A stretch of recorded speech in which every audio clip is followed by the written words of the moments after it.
Présentation des caractéristiques matérielles du fragment inventaire 0127.1 de la Maison des manuscrits, c'est le nom qu'elle porte à Sanaa, l'endroit où sont conservés les manuscrits trouvés dans la Grande Mosquée et également d'autres, nous a permis donc de définir sommairement l'identité de ce qui est connu plus généralement comme le palimpseste de Sanaa.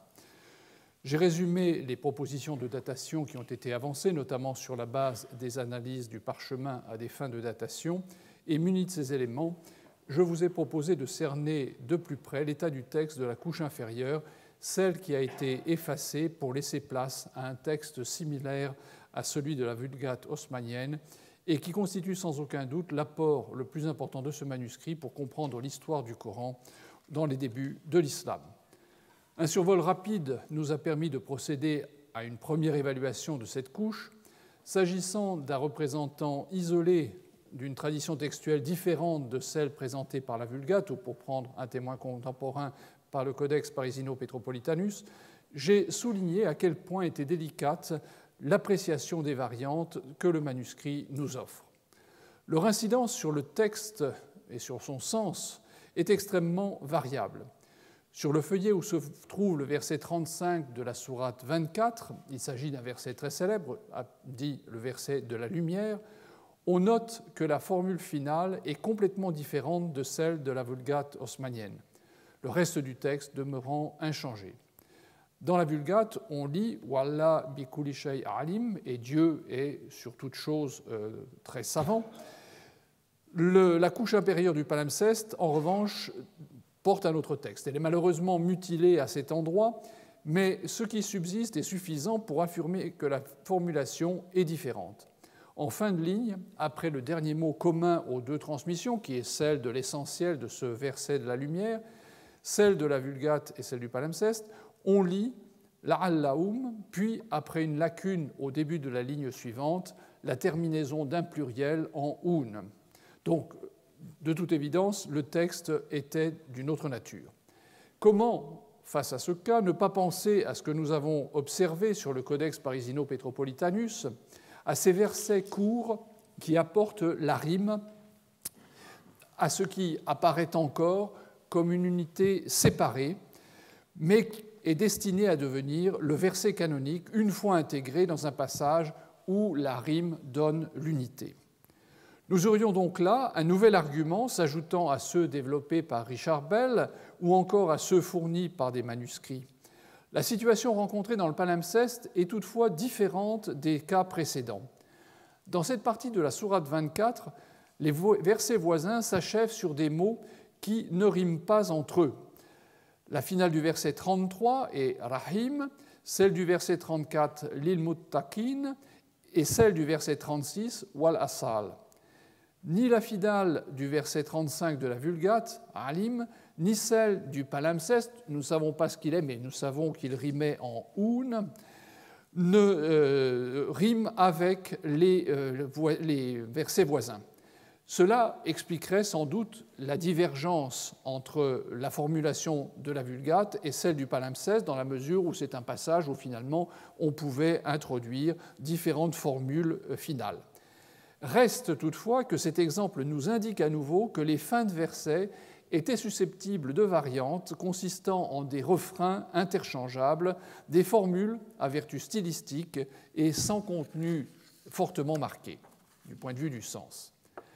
Différents ajouts et omissions sont à classer dans la même catégorie, celle des variantes qui ne modifient pas substantiellement le sens du texte coranique. Les omissions sont de dimension variable quant à elles. Très souvent, il s'agit d'un seul mot qui est absent, comme dans la sourate 2 au verset 87, où manque istakbartum, vous vous êtes enflés de superbe, qui représente une incise dans le verset de la Vulgate, je cite, chaque fois qu'un envoyé vous a apporté ce que vos âmes ne désiraient pas, ne vous êtes pas enflés de superbe, donc c'est l'élément qui manque dans le palimpseste, et le texte poursuit, traitant d'imposteur une fraction et tuant l'autre fraction. Dans cette même partie du texte, on relève deux omissions de l'expression « min indellahi », venu de Dieu, venu d'Allah. On a donc un texte, par exemple, qui dit « Quand un apôtre est venu à eux, au lieu de la Vulgate, quand un apôtre envoyé d'Allah est venu à eux. » Donc vous voyez des différences qui ne sont pas très sensibles. En revanche, dans la sourate 9, le verset 85 manque complètement. Le verset dit que ni leurs biens ni leurs enfants ne te soient un attrait.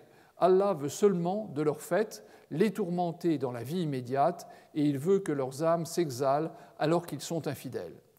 Donc, ce verset, dans son intégralité, est absent du palimpseste.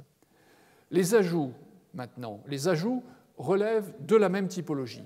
Ils concernent parfois des choses minimes, un article, parfois un mot ou même un groupe de mots dont la présence rend le verset plus explicite. Le meilleur exemple est formé par le verset 10 de la sourate 24.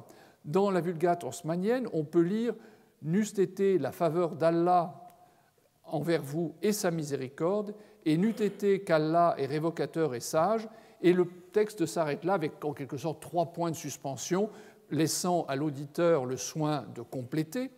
Il manque donc ce qu'on appelle en grammaire l'apodose, la proposition principale, qui, placée après une subordonnée conditionnelle, en indique la conséquence. Dans le palimpseste, en revanche, cet élément est marqué.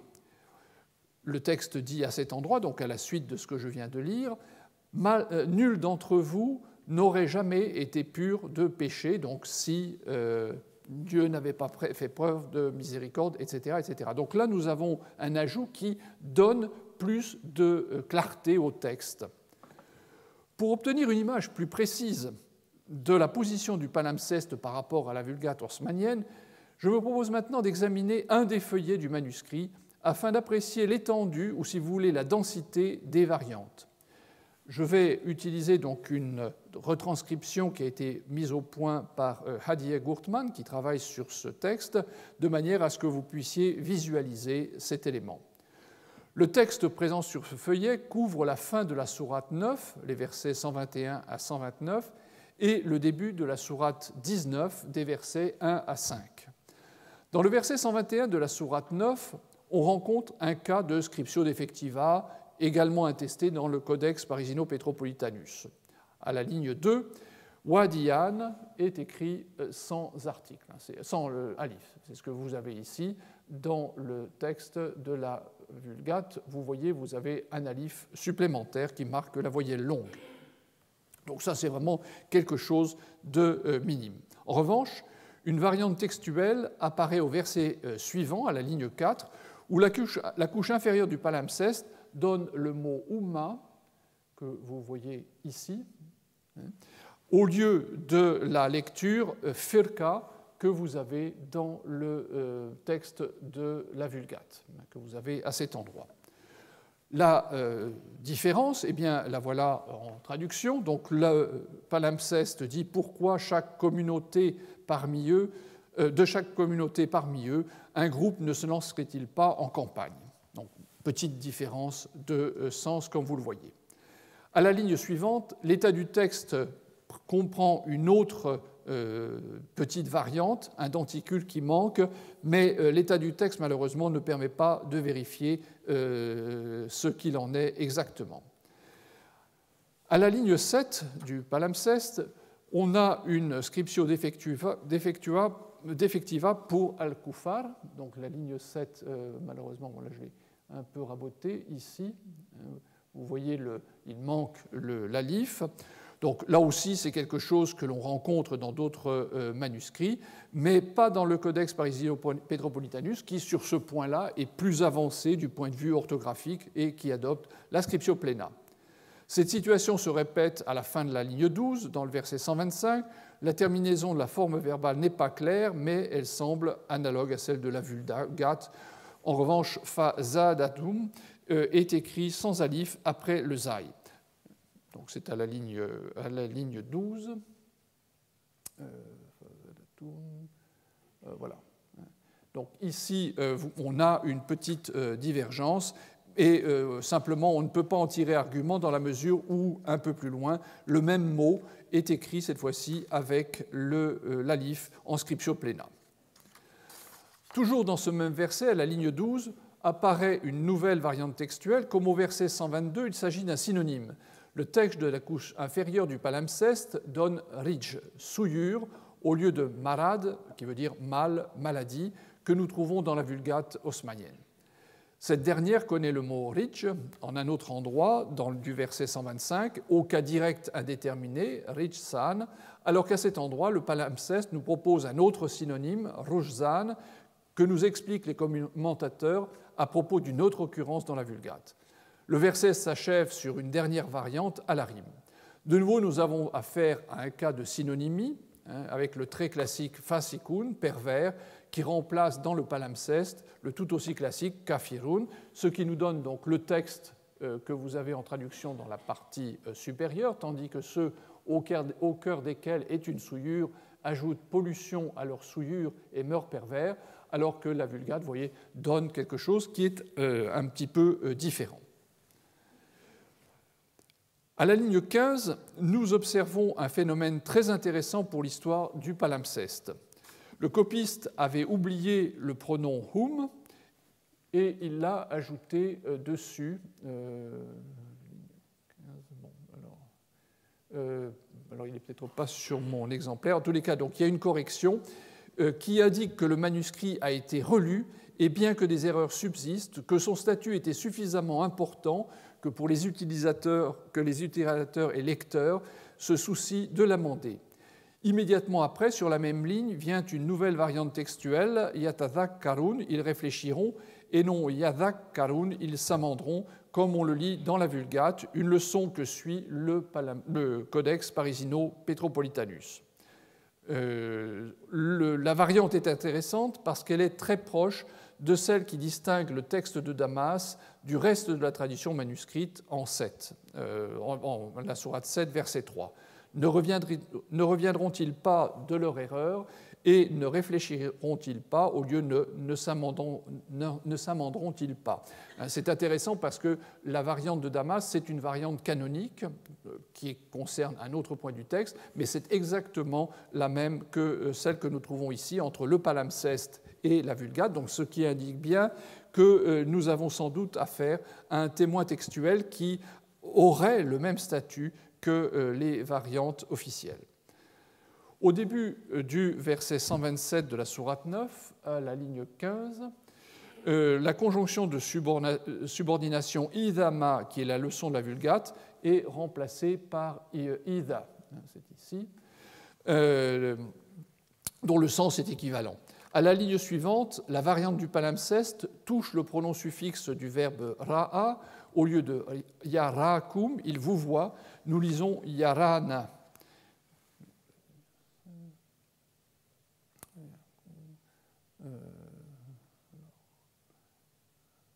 Voilà, ici. À deux reprises, à la ligne 17, des changements affectant les conjonctions de coordination modifient le texte du verset 127. Une première fois, c'est fa, qui a le sens de et puis, donc, au lieu de thumma, puis, ensuite, dans fansarafu, puis une deuxième fois devant le même verbe, sarafa, fa sarafa, qui n'est pas introduit par un coordonnant dans la Vulgate, qui est donné donc sarafa tout simplement. Toujours sur la même ligne, la couche inférieure du palimpseste contient un ajout, celui du démonstratif dhalika, ce qui nous donne la variante suivante. Donc, dès qu'on fait descendre une sourate, ils se regardent les uns les autres en disant « quelqu'un nous voit-il ?» Et puis ils se détournent, et Allah a détourné leur cœur, cela parce qu'ils sont un peuple qui ne saurait comprendre. Donc vous voyez les divergences par rapport à la Vulgate, encore une fois. Une erreur de copiste explique sans doute la variante anitakum de la ligne 20 au lieu de la deuxième personne du pluriel anittum de la Vulgate dans le verset 128. Donc là, je ne pense pas que cela vaille la peine d'épiloguer. Les deux autres variantes qui y figurent sont d'un type bien connu. D'abord, celui classique de la présence ou de l'absence d'une conjonction de coordination, en l'occurrence wa en tête de verset, wa lakad dans le palimpseste au lieu de lakad seul dans la Vulgate, puis un synonyme à la ligne suivante, minkum, de parmi vous, au lieu du canonique min anfusikum, d'entre vous-même. Le dernier verset de la sourate inclut une variante par ajout, celui du relatif alladhi, donc qui précède une formule bien connue, la première partie de la shahada à la ligne 22. On trouve un parallèle à cette rédaction, ce qui montre bien qu'il s'agit d'une rédaction qui coïncide avec le texte coranique, même si c'est un autre endroit, dans la sourate 59 au verset 22 par exemple. Les derniers mots de la sourate 9 occupent la moitié de la ligne 22, et puis juste après, vous avez la formule Hadi Khatima Sura Tauba. Là, c'est caché par mon collage malencontreux, mais enfin, la fin du titre de la sourate 9 est donnée à cet endroit. Puis, sur la même ligne que la fin du mot Tauba, après les deux dernières lettres, donc, se trouve un bandeau sommaire tracé à l'angle, un rectangle allongé, entouré d'une rangée de points et rempli par une séquence de cercles séparés les uns des autres par des groupes de 2 points. Toujours sur la même ligne, donc ici, on a le début de la basmala qui occupe donc la fin de la ligne. Comme on voit, il n'y a pas de passage de ligne pour séparer les différents éléments du texte coranique, ce qui est le cas dans le manuscrit de référence, le Parisino Petropolitanus. La formule introduite par le copiste, indiquant la fin de la sourate, représente une innovation par rapport à ce que nous connaissons et constitue une sorte de commentaire. De même, le décor est un ajout qui, sans doute, a des incidences en termes de chronologie. Comme je l'indiquais antérieurement, l'organisation du texte de la couche inférieure est différente de celui de la Vulgate. La sourate qui commence à la ligne 24, après la fin de la Basmala, n'est pas la 10e sourate, Yunus, comme on l'attendrait d'après la Vulgate, mais la 19e sourate, Maryam. Son texte présente un certain nombre de variantes pour lesquelles nous ne disposons plus du parallèle fourni précédemment par le Codex Parisino Petropolitanus, parce que dans ce manuscrit, à cet endroit, nous avons une perte de feuillet, donc nous ne pouvons pas savoir à quoi ressemblait la sourate 19. Donc, à la ligne 26, dans le verset 3, le palimpseste nous donne la lecture ici,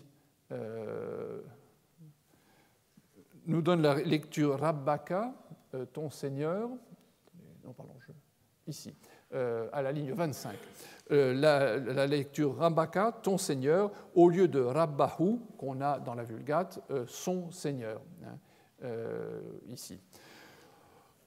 Cette dernière ne contient pas le mot suivant qui est contenu dans le palimpseste, le nom propre Zacharia, que vous avez à cet endroit. Dans le manuscrit, dans la Vulgate, pardon, en revanche, cet élément fait défaut, ce qui nous amène donc à une traduction du texte légèrement différente. Quand Zacharie invoqua secrètement ton Seigneur, et comme vous voyez, la Vulgate dit quand il invoqua secrètement son Seigneur. Le possessif de la deuxième personne du singulier, dans la scription inférieure du palimpseste, se comprend par l'occurrence Rabbika au verset précédent. On notera par ailleurs que Régis Blacher introduit entre crochets le nom de Zacharie pour rendre plus intelligible sa traduction du verset 3. C'est-à-dire que ici, je n'ai pas suivi la façon de faire de Blacher, qui a ajouté Zacharie. Finalement, il retombe en quelque sorte sur la lecture du palimpseste, ce qui est en soi intéressant. Toujours sur la même ligne, mais dans le verset suivant, le verset 4, je relève un exemple de variante orthographique du verbe kala, écrit en scriptio defectiva, puis une variante qui, cette fois-ci, est textuelle. On lit en effet « Rabbi », « Monseigneur », et non « Rab inni », avec donc la différence de sens que vous voyez à l'écran maintenant. Il lui dit « Monseigneur, voici que mes os », alors que la Vulgate dit « Il lui dit « Seigneur, mes os », etc. À la ligne suivante, le mot « Rab » permute sa place avec « bi du'aika », qui est orthographié différemment, le support du hamza n'étant pas identifié par un denticule, comme c'est le cas dans le rasme canonique. Le verset 5 occupe les deux dernières lignes du recto de ce feuillet. La particule suffixée inni ne figure pas à son début comme dans la Vulgate. Après cela viennent 3 variantes orthographiques, 2 relevant d'une typologie très habituelle à l'époque, Amraati et Aakiran. Dans les deux cas, c'est toujours l'alif qui n'est pas indiqué, donc la scriptio defectiva. La 3e variante est en revanche plus rare, puisqu'elle touche la notation du ilon de al-Mawali, qui est orthographiée donc de manière discordante par rapport à la Vulgate. On sait par la tradition musulmane que dans les débuts, certains lecteurs procédaient à des substitutions de ce genre. L'exemple le plus connu est celui d'Anas ibn Malik, le père du célèbre Malik, qui récitait Aswabu, plus exact, au lieu de Aqwamu, plus ferme, dans le verset 6 de la sourate 73, et répliquait à ceux qui le critiquaient pour ne pas se conformer au texte officiel. Je dis officiel entre guillemets, puisqu'à l'époque, la Vulgate n'était pas vraiment complètement installée. Il répondait donc Aqwamu, Aswabu, Ahyahu. Tout cela, c'est la même chose, qui était une façon de balayer ce reproche qui lui était fait. Les disputes qui, d'après ce qui nous est rapporté, surgissaient entre les lecteurs ou récitateurs à propos de la transmission correcte du Coran initiaient somme toute les discussions qui devaient plus tard opposer les traditionnistes qui tenaient que la transmission du sens du hadith était suffisante, donc ça c'était une école qui finalement s'est imposée, et ceux qui affirmaient qu'elle devait se faire dans le respect verbatim du texte, c'est-à-dire que le hadith devait être reproduit absolument sous la même forme. Comme nous l'avons vu précédemment, les variantes du rasme sont en principe étroitement codifiées par la tradition dominante qui recense une quarantaine de cas où un ou plusieurs des manuscrits de référence, les fameux manuscrits que Haussmann avait envoyés dans les principales villes de l'Empire, donc 40 cas où ces manuscrits ne coïncidaient pas. Ce que l'anecdote à propos d'Anas ibn Malik indique et que vient confirmer de manière particulièrement frappante le palimpseste de Sanaa, c'est qu'au début de l'islam, le message coranique était bien plus mouvant que ne l'ont admis par la suite les spécialistes des sciences coraniques qui ont œuvré à la canonisation d'un texte bien balisé. Les variations se produisaient tant au sein d'une tradition, en l'occurrence dans le cas d'Anas ibn Malik, il s'agit du texte haussmannien parce que lui-même transmettait ce texte-là, donc tant au sein d'une tradition qu'entre les traditions, c'est-à-dire Ibn Mas'ud, Ubay ou la tradition haussmannienne. Le palimpseste représentant un des autres courants, de ces courants qui ont été finalement éliminés. Mais, objectera-t-on, le palimpseste est peut-être autre chose, c'est peut-être un exercice d'école ou même un document paracoranique, et du coup, il n'est pas légitime de le mettre sur le même plan que des manuscrits comme le Codex Parisino-Petropolitanus ou comme la Vulgate en général. À cela, on peut objecter tout d'abord que le format même du manuscrit, similaire à celui du groupe de copies in quarto du Coran rédigé en style hijazi, correspond à un engagement financier substantiel destiné à disposer d'un volume qui corresponde aux normes des manuscrits publics de cette époque. Avec 22 à 28 lignes à la page, il reste proche de ce modèle. Dans le Codex Parisino-Petropolitanus, la main A a écrit de 21 à 28 lignes à la page, les copistes du manuscrit oriental 2165 de Londres de 21 à 27, celui du fragment de Birmingham en a copié 24 ou 25. Donc, on est exactement dans le même type de mise en page en termes de densité textuelle, même si, dans le cas du palimpseste, on a vu qu'il y avait des variations parfois importantes. La copie à plusieurs mains, dont nous avons vu qu'elle avait été employée pour le texte du palimpseste, la copie à plusieurs mains est tout à fait attestée à cette époque et ne saurait en aucun cas être l'indice d'une moindre qualité. Comme nous le verrons, l'explicite de la sourate, autrement dit la fin de son dernier verset, est suivi d'une formule, Hadihi Khatima Sura Akada, c'est-à-dire c'est la fin de la sourate telle et telle. Eh bien, cette formule dit clairement que nous sommes en face d'un texte complet. Sinon, on n'aurait pas dit c'est la fin de la sourate, puisque ce n'aurait été qu'un morceau de sourate. Donc, si à la fin de chaque unité textuelle coranique, on a cette formule, et on peut l'observer sur différents feuillets du palimpseste, c'est que nous sommes en face d'un texte complet et non pas d'un exercice d'école. Enfin, la présence d'un décor, certes très fruste, correspond à une description trouvée dans nos sources sur l'introduction dans les copies du Coran d'un élément de séparation entre les sourates à l'époque où Al-Hajjaj ibn Yusuf a procédé à cette réforme dont j'ai déjà eu l'occasion de parler. Même si le texte est différent de celui que soutenait le calife Osman, la présentation de cette version se conformait en fait à un modèle dominant, ne serait-ce que pour affirmer son statut en tant que copie authentique du texte révélé, ou du moins d'une version de ce texte révélé. Nous avons vu que sur la base de la séquence des sourates, Sadeghi et Goudarzi, qui ont publié le texte en transcription, avaient conclu à une convergence avec le codex d'Ubaï. Un autre chercheur, Al-Bafedeli, a relevé une lecture qui coïncide avec le codex d'Ibn Mas'ud.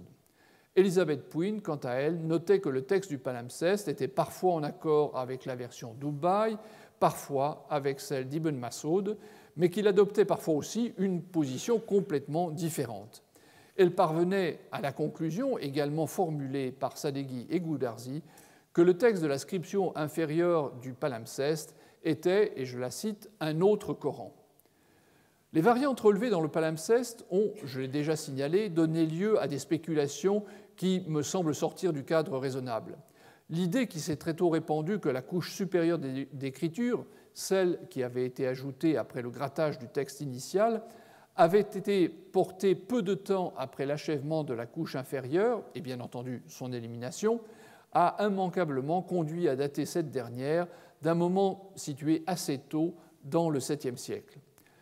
L'identification paléographique de la couche supérieure comme Hijazi est donc similaire à la couche inférieure, contraint à se concentrer sur une chronologie courte, et la datation du parchemin par la méthode du C14 en des années comprises entre 578 et 669, j'élimine les résultats divergents qui ne font que compliquer l'image générale. Les datations donc, auxquelles je fais allusion sont venues renforcer tout à fait cette position. Il est vrai qu'une confusion existe dans l'esprit de nombreuses personnes entre l'âge du texte et celui du manuscrit. On le voit bien pour le texte de Birmingham. Des tenants de la théorie d'un Coran antérieur à l'islam réagissent vivement à ceux qui appellent à la prudence lors de l'utilisation des résultats. Certes, une datation haute donne plus de poids à une théorie qui veut que le texte ait été rédigé dans un milieu chrétien et à une date antérieure, mais il n'envisage pas d'un autre côté le problème de transmission des textes sur la longue durée. Ce n'est pas parce que le plus ancien manuscrit des évangiles date du IIIe siècle de notre ère que nous devons conclure que Jésus a vécu à cette période ou que leur rédaction a eu lieu à cette date. L'orthographe du texte de la couche inférieure du palimpseste est défective, mais connaît sur certains points l'ascriptio plena. C'est notamment le cas pour le verbe kana, être, disons, et plus irrégulièrement pour kala, il a dit, à la troisième personne du pluriel. Le manuscrit, dans son état initial, doit donc être presque contemporain du Codex Parisino-Petropolitanus. Orthographiquement, il semble parfois un petit peu plus archaïque, mais cela peut tenir à la compétence des copistes chargés de la transcription et de l'amélioration du texte. Nous avons vu dans le Codex Parisino-Petropolitanus que c'était les copistes qui amélioraient l'orthographe en quelque sorte au coup par coup en se servant d'un modèle plus défectueux. D'un autre côté, l'introduction de décors dans la couche inférieure du palimpseste représente une forme d'innovation qui correspondrait, si on suit la tradition musulmane, à l'intervention d'Al-Hajjaj ibn Yusuf que je viens d'évoquer. Le fait que le manuscrit soit un palimpseste doit aussi être examiné dans la perspective de l'histoire du livre.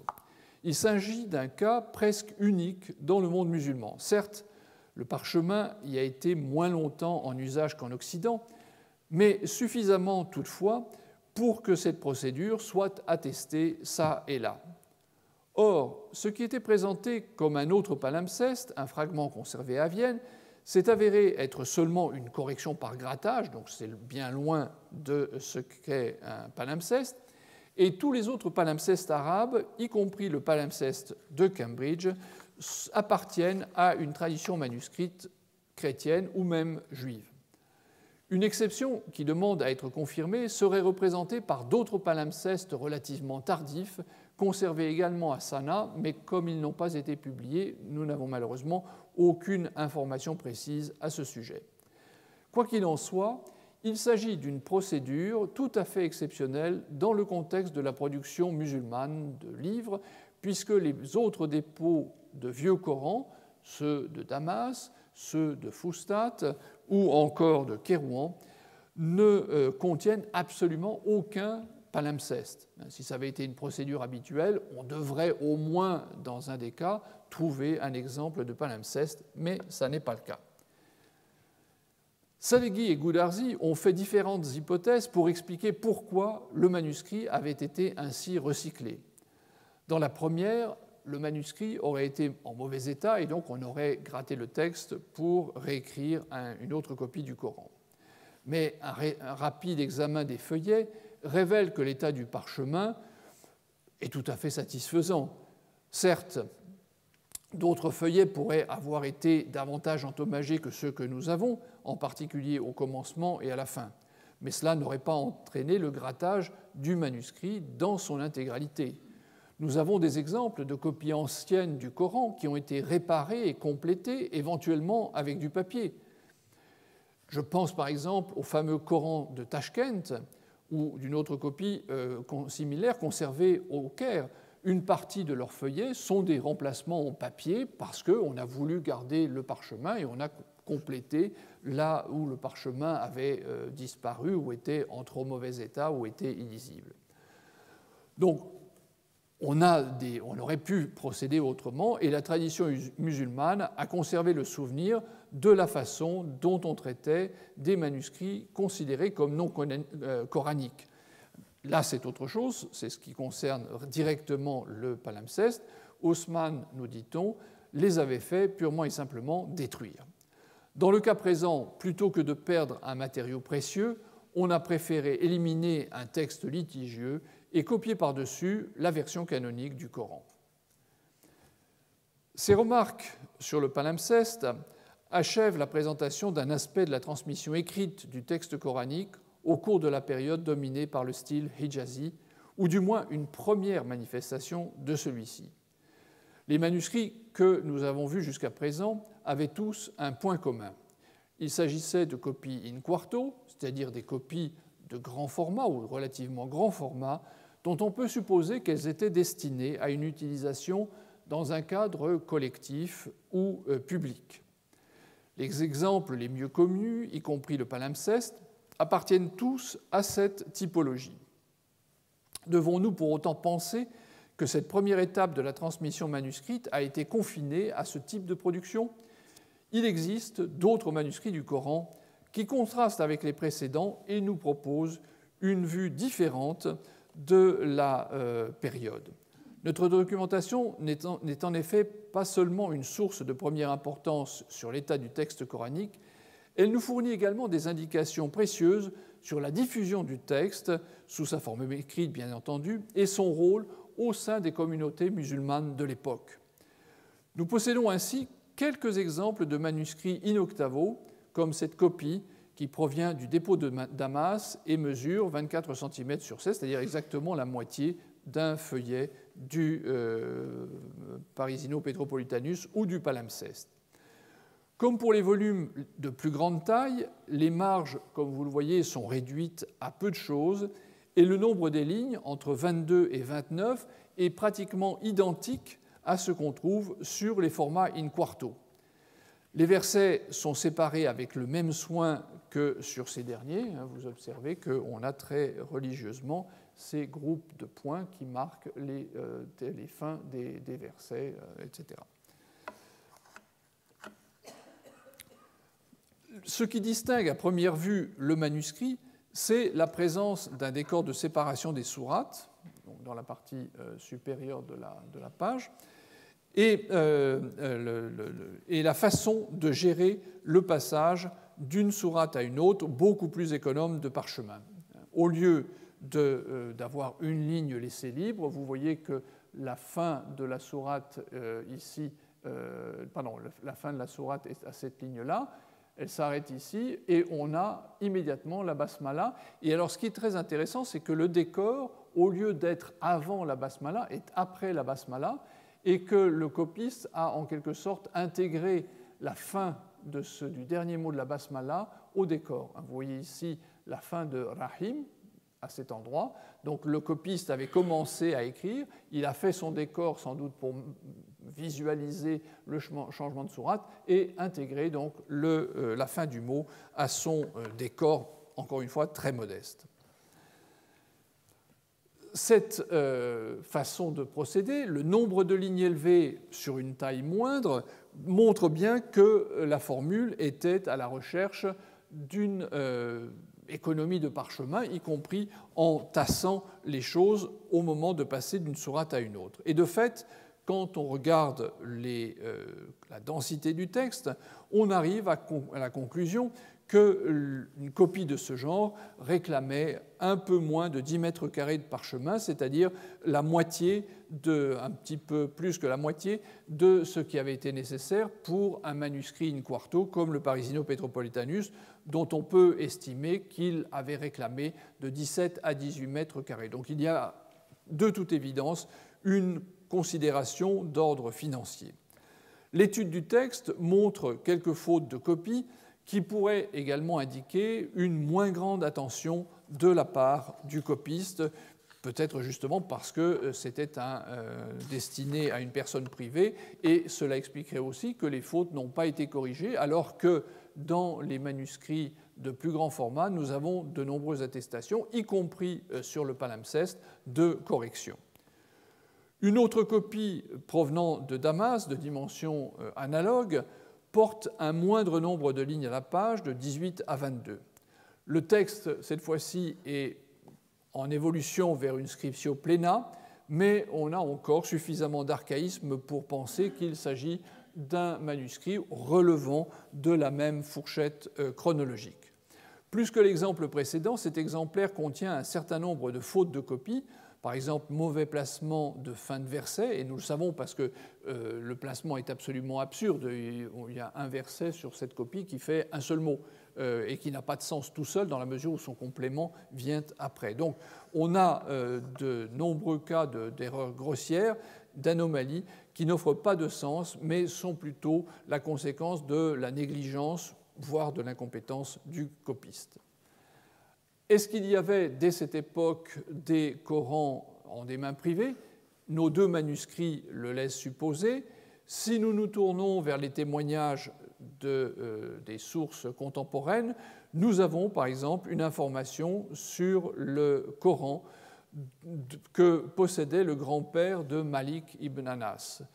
Malik est mort en 796, donc nous avons affaire à son grand-père qui vivait au siècle précédent, à la fin du 7e siècle, et il avait travaillé à copier des Corans à l'époque de Osman et possédait un Coran. Donc nous avons ce témoignage qui montre bien que dès cette époque, on pouvait posséder un Coran, et donc on a, loin d'avoir uniquement une production de manuscrits destinés aux mosquées, nous avons également des manuscrits qui doivent refléter cette circulation en quelque sorte privée de cette époque.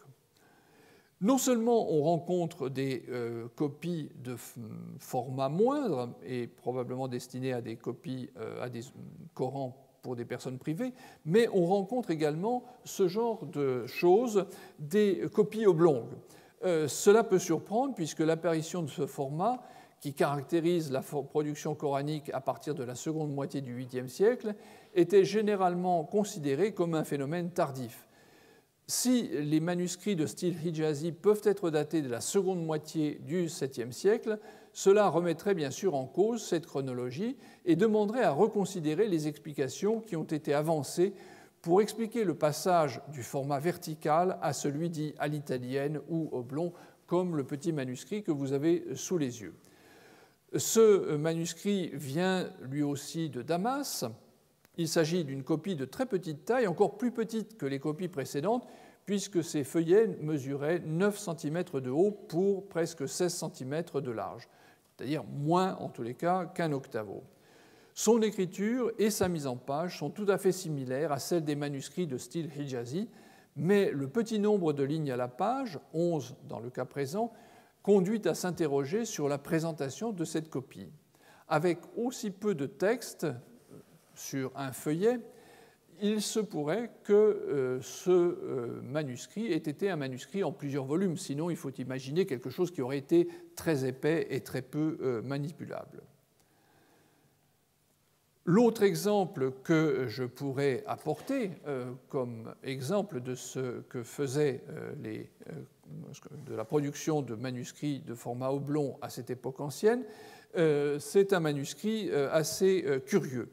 Il est un peu plus grand que le précédent, 15 cm sur 22, ce qui le rapproche sensiblement des in-octavo dont je viens de parler un peu plus tôt. À nouveau, l'écriture et la mise en page permettent de classer ce spécimen dans le groupe hijazi, conclusion confortée par l'orthographe défective du fragment. En revanche, la présence d'un décor extrêmement sommaire entre les sourates le place en théorie dans un sous-groupe légèrement plus récent, puisque je reviens encore à l'épisode d'Al-Hajjaj ibn Yusuf, donc vers la fin du 7e siècle, qui aurait introduit ces décors.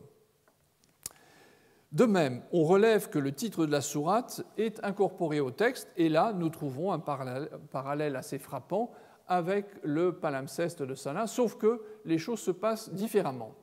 Regardez plutôt, vous avez ici la fin de la sourate 3, vous avez ici le décor et la basmala qui s'achève sur la ligne suivante. Et là, vous avez quelque chose de tout à fait extraordinaire, Hadi Surah An-Nisa, donc le titre qui arrive après la basmala. Donc, nous avons vu dans le palimpseste la formule « c'est la fin de la sourate telle et telle qui arrivait à cet endroit ». Là, nous avons la basmala et comme une incise, le copiste vous dit « c'est la sourate An-Nisa, la 4e sourate qui commence ». Donc nous avons une façon de procéder qui, là aussi, est tout à fait étonnante et qui nous montre bien qu'à cette époque, les choses n'étaient pas fixées.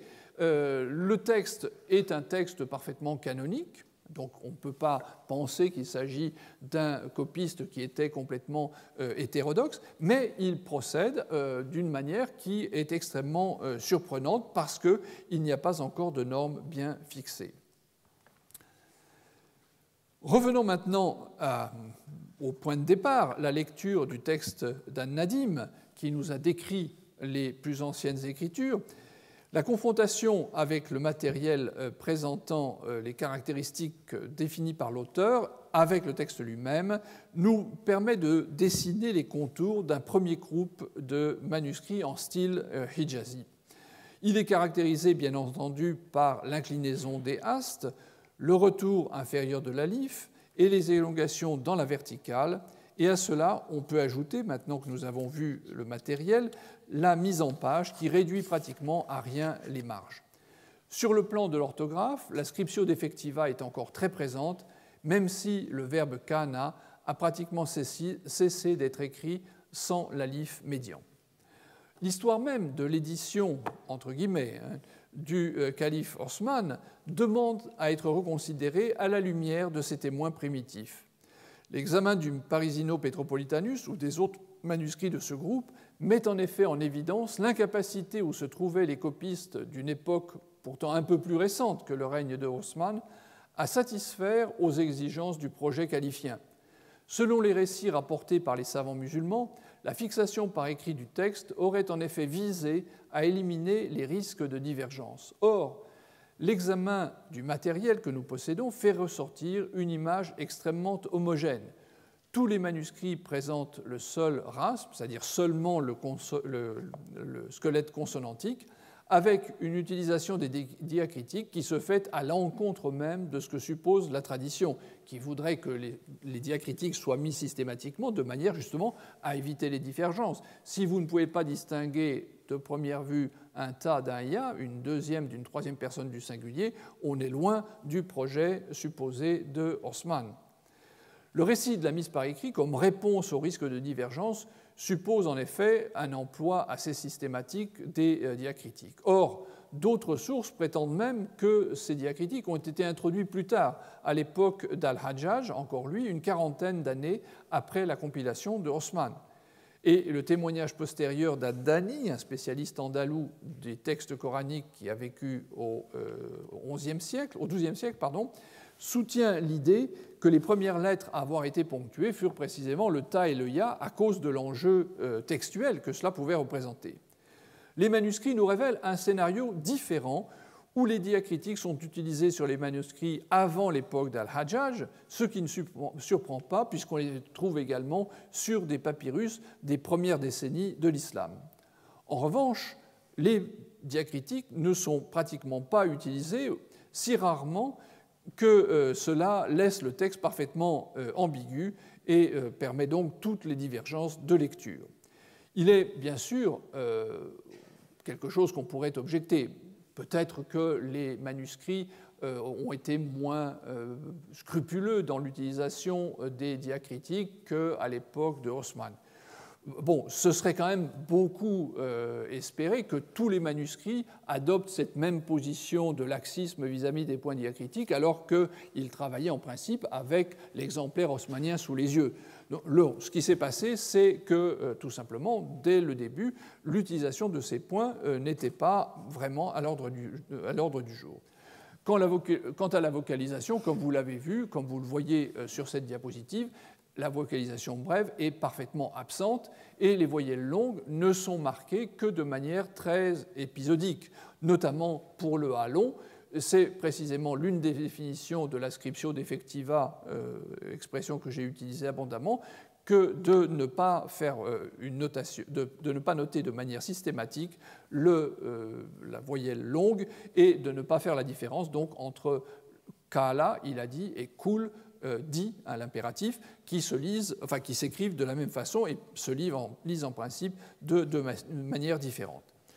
S'il est donc permis de douter que l'opération conduite par Haussmann ait débouché sur une notation du texte suffisante pour prévenir les divergences, son résultat aurait néanmoins été d'établir un rasme canonique, quelque défectueux qu'il ait pu être.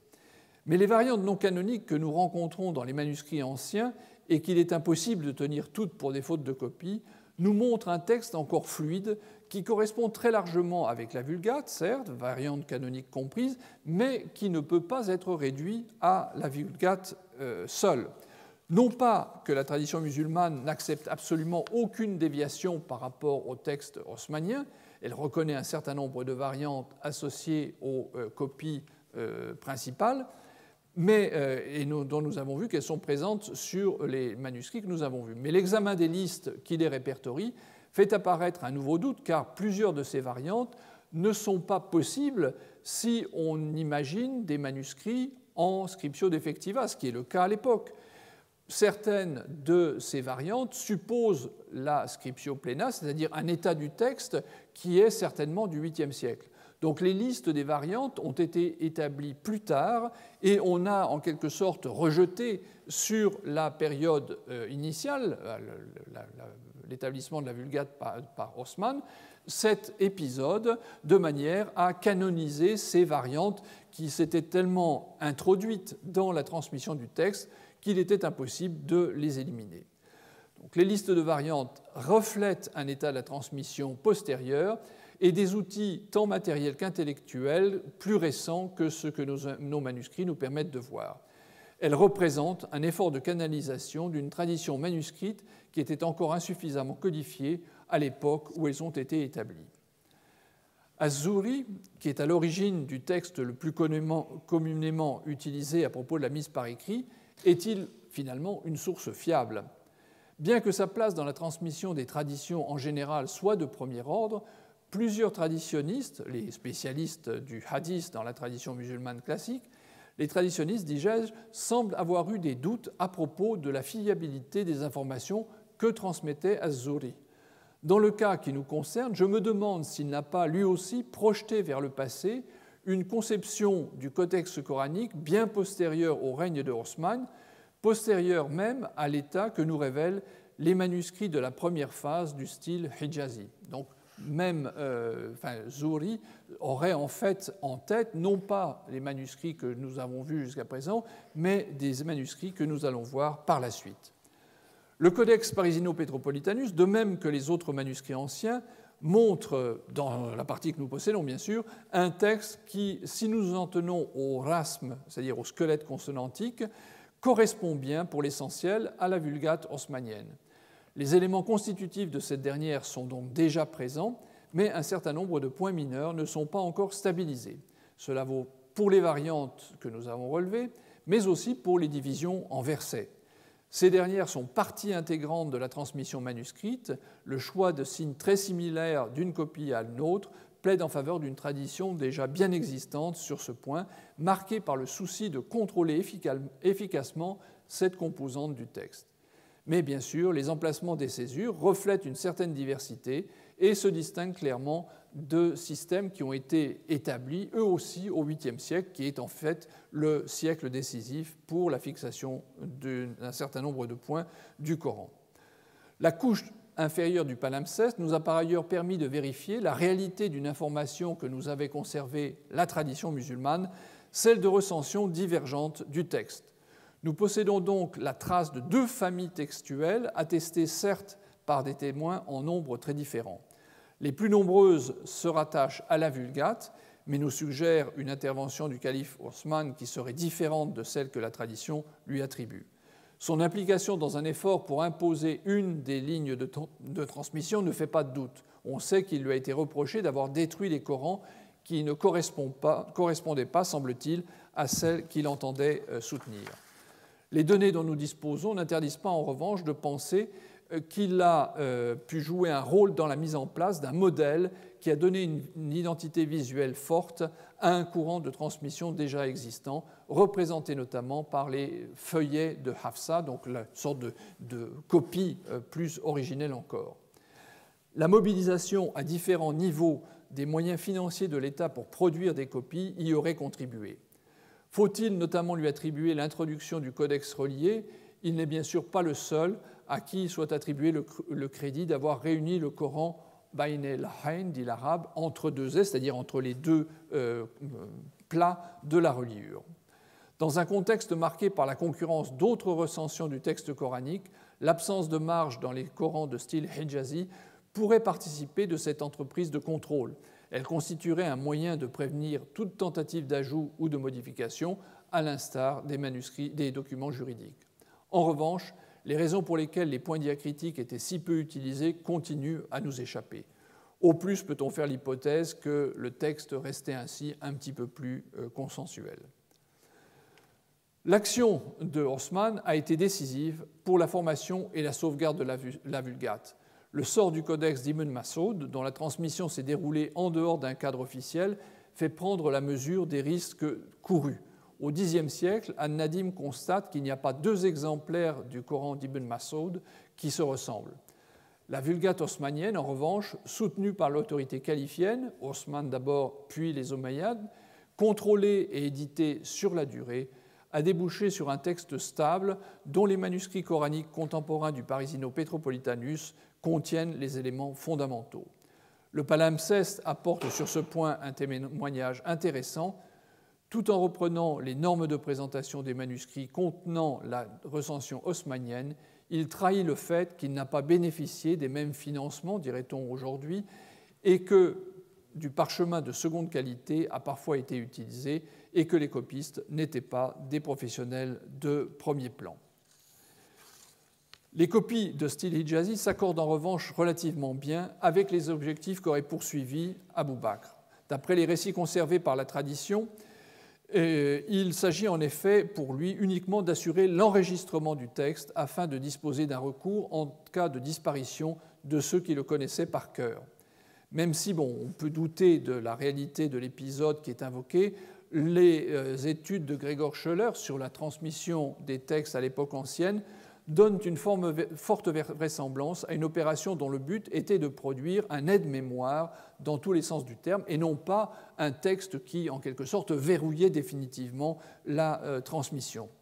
L'observation des manuscrits nous permet de percevoir l'attitude des copistes face au texte coranique, une attitude qui reflète assurément une perception plus généralisée au sein de la société. Elle se caractérise par un apport personnel ou individuel qui se traduit au niveau de l'écriture et de la gestion de l'orthographe et, dans la mesure où nous pouvons le percevoir, dans les diversions de versets.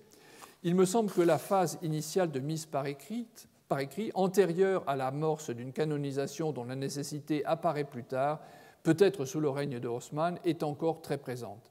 Les recensions sont largement le résultat d'initiatives d'individus ou peut-être de groupes constitués autour d'individus dont la connaissance du texte, et là je pense à Ibn Mas'ud, les désignait naturellement comme autorités. Le palimpseste, après tout, confirme cette situation, de même que les autres fragments de Sanaa, qui, sans présenter d'aussi fortes divergences par rapport à la Vulgate, adoptent un classement des sourates différent de celui du texte haussmannien. Je vous remercie.